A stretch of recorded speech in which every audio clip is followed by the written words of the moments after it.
Hello friends, welcome in my YouTube channel. Friends, हम इस video में महासागरीय नितल के उच्चावच का अध्ययन करेंगे। इसको relief of the ocean basin कहते हैं। सबसे पहले हम ये जानेंगे कि महासागरीय नितल क्या होता है। आप इस चित्र को ध्यान से देखें। ये महासागर है और ये इस महासागर का निचला तल है और इस निचले तल को ही महासागर का नितल कहते हैं। इसको महासागर का अधः स्थल भी कहते हैं। फ्रेंड्स, महासागरीय नितल के उच्चावच को 4 प्रमुख भागों में बांटा गया है। पहला है महाद्वीपीय मग्न तट कॉन्टिनेंटल शेल्फ। दूसरा भाग है महाद्वीपीय मग्न ढाल कॉन्टिनेंटल स्लोप। तीसरा भाग है गहरे सागरीय मैदान डीप सी प्लेन। और चौथा प्रमुख भाग है महासागरीय गर्त ओशन डीप। फ्रेंड्स, इसके अलावा पहाड़ियाँ, कटक, पर्वत, कैनियन, विभंग क्षेत्र, प्रवाल वलय, द्वीप, प्रवाल भित्ति, गाइयोट आदि महासागर नितली विविधताएं पाई जाती हैं। अब हम महाद्वीपीय मग्न तट का अध्ययन करेंगे। महाद्वीपीय मग्न तट महाद्वीप का विस्तृत सीमांत होता है जो अपेक्षाकृत उथले समुद्रों तथा खाड़ियों से घिरा होता है। फ्रेंड्स, महाद्वीपीय मग्न तट क्या होता है?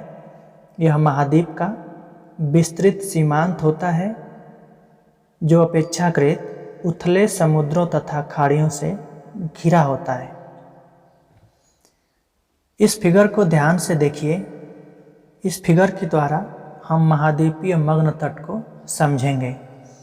ये महाद्वीपीय प्लेट है, इस पर पर्वत स्थित है। यह महासागरीय प्लेट है, इस पर महासागर स्थित है। और आप इस क्षेत्र को ध्यान से देखिए। यह क्षेत्र महाद्वीप का विस्तृत सीमांत है, मतलब यह काफ़ी फैला हुआ है और यह महाद्वीप का सीमांत है। इसके बाद महासागर की शुरुआत हुई है। फ्रेंड्स, ये जो विस्तृत सीमांत है यह उथले सागरों और खाड़ियों से घिरा हुआ है और इसी को कहते हैं महाद्वीपीय मग्न तट। अब आइए हम आगे अध्ययन करते हैं। फ्रेंड्स, इसकी औसत ढाल प्रवणता 1 डिग्री से कम या 1 डिग्री होती है। दोस्तों, महाद्वीपीय मग्न तट की औसत ढाल प्रवणता 1 डिग्री या उससे भी कम होती है। यहाँ पे आइए हम जान लेते हैं कि ढाल प्रवणता क्या होती है। तो ढाल की झुकाव की तीव्रता को ढाल प्रवणता कहते हैं। तो आप ये भी कह सकते हैं कि मग्न तटों की औसत ढाल की तीव्रता 1 डिग्री या उससे कम होती है। इसकी गहराई 150 से 200 मीटर और चौड़ाई 80 किलोमीटर होती है। इम्पोर्टेंट है, ध्यान दीजिएगा। मग्न तटों की चौड़ाई पर तटीय स्थलीय उच्चावच का नियंत्रण रहता है।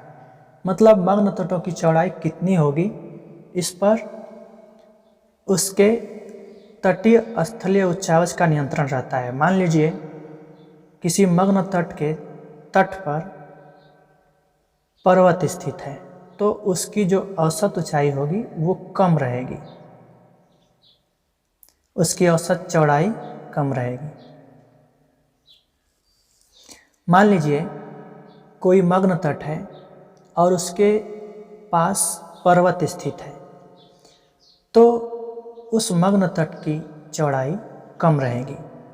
अगर किसी मग्न तट के पास मैदानी भाग स्थित है तो उस मग्न तट की चौड़ाई अधिक रहेगी। जहाँ तट से लगे उच्च पर्वतीय भाग होते हैं वहाँ पर मग्न तट सकरे होते हैं। वही बात जो अभी बताए हैं। महाद्वीपीय मग्न तट के उथले सागर मत्स्यन के प्रमुख क्षेत्र हैं। जो महाद्वीपीय मग्न तट के उथले सागर होते हैं वह मत्स्यन के अर्थात मछली पकड़ने के प्रमुख क्षेत्र होते हैं। डोगर बैंक और जॉर्जेज बैंक इसके उदाहरण हैं। डोगर बैंक उत्तरी सागर में एक प्रमुख मत्स्यन क्षेत्र है और जॉर्जेज बैंक उत्तरी पूर्वी अटलांटिक महासागर में एक प्रमुख मत्स्यन क्षेत्र है। विश्व का 20% पेट्रोलियम और गैस मग्न तटों से ही प्राप्त होते हैं। दोस्तों, विश्व से प्राप्त होने वाले कुल पेट्रोलियम और गैस का 20% भाग मग्न तटों से प्राप्त होता है। अब आइए आगे देखते हैं। मग्न तट बालू और बजरी के विशाल भंडार हैं। जो विश्व के मग्न तट हैं वे बालू के और बजरी के विशाल भंडार हैं। अर्थात बहुत बड़ी मात्रा में मग्न तटों पर बालू और बजरी पाए जाते हैं। बालू का मतलब आप समझते ही हैं। बजरी चट्टानों के छोटे छोटे टुकड़ों को कहते हैं।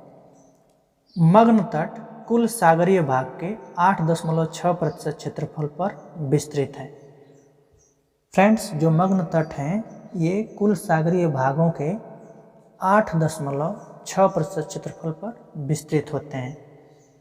तो फ्रेंड्स, ये था आज का वीडियो। उम्मीद करते हैं कि आप लोगों को अच्छा लगा होगा। प्लीज़ चैनल को सब्सक्राइब कर लीजिए और बेल आइकन को प्रेस कर लीजिए ताकि लेटेस्ट नोटिफिकेशन आपको तुरंत प्राप्त हो सके। धन्यवाद।